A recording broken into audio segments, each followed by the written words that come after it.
it's Shelly. I'm coming to you today with the pool storage bin. This is a very honest review of the storage bin, but I cannot give it more thumbs up than I've already given. This thing is absolutely amazing. I have a 10-year-old little boy who absolutely loves to swim, and this thing has been a lifesaver. We've had it for a couple months already, and he has taken it upon himself to put every raft that we own just about in it.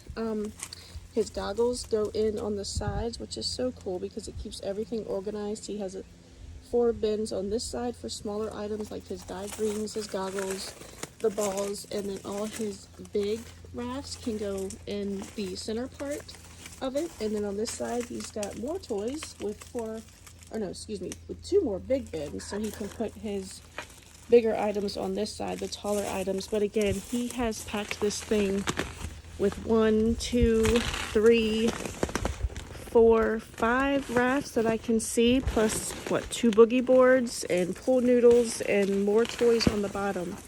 But yeah, again, we highly recommend this to keep everything out of the pool when you're not using it and put away nicely so the wind can't turn it over. And one of the best features that I love about it is it's on wheels. So we literally wheel it out when he's ready to play onto the concrete, pack it all back in, and wheel it back at night so it's good and secure. So please give me a thumbs up if you find this helpful.